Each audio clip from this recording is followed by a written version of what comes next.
conjured from the magnificent moonbeams of the second summer solstice, woven together by us, the nymphs, destined to preserve the equilibrium of the sacred universe, the one we call Rayman.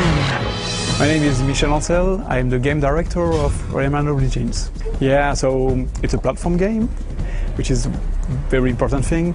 But behind this platform game, we want to make something surprising for the player. So there's a part of adventure and action, of course. It's the birth of Rayman, and you will play Rayman and his friends going across this gigantic world. And the way you will play should be this kind of mix between fantasy and action at the same time.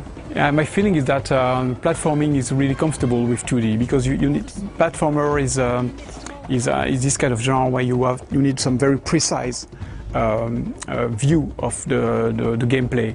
2D is just perfect for this, because you can zoom in, zoom out, and you have this overall picture of the platform positions, the timing, and it's quite cool to have this flow and this way of playing through the levels. And 2D is just the perfect view for this kind of gameplay. Yeah, co-op is very important in this game, because that's the main new move for this franchise. It's the fact that all the Rayman's game, most of them you play alone. Here we want to make people have fun in the living room. So you just play at the same time, and because it's HD, you can really see all the details, and you can really share the same level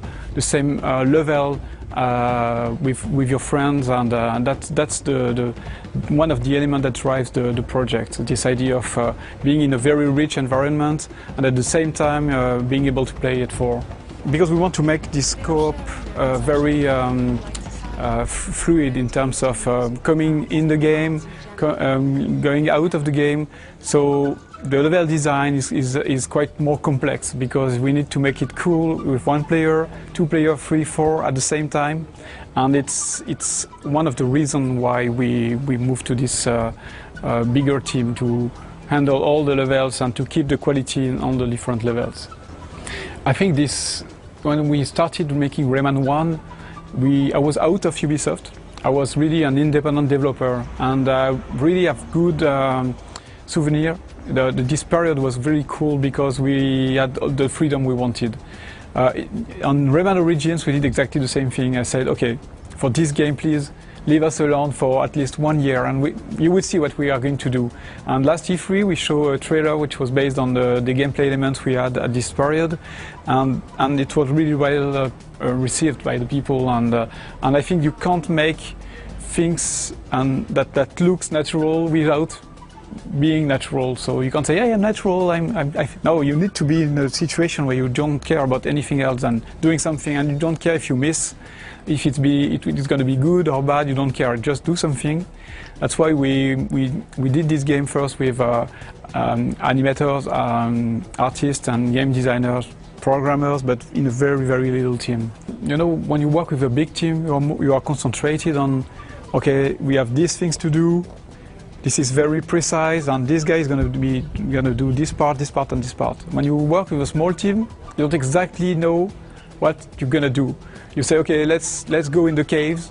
There could be, like, I don't know, gigantic mushrooms, or I don't know what kind of characters. Just draw what you want. We'll see what's the best, and we'll try to see how it will react with the backgrounds and all these things. So it's more organic, it's more surprising. On the player's side, it can bring a game that looks more surprising, in fact, as we were surprised making it. I like this kind of character, like Crash Bandicoot, or this game From Jim too.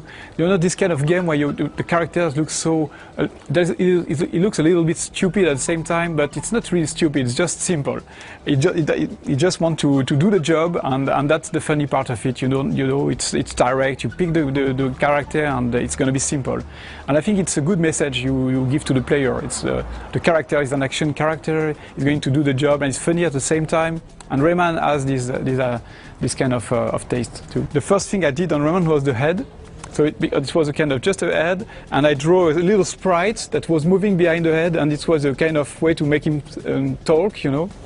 and it was really funny. It was a kind of puppet, and if you look at the way the elements are done, it's like, you know, it's a puppet. You can make what you want with it, with him, and in the game that's a little bit the same thing. You can stretch. You can stretch him, you can make him, you know, having the proportion you want, and it's the kind of character that emerge just by what he's capable of, and that's funny. So Michel Ancel, creative director on Rayman Origins, coming for the end of the year.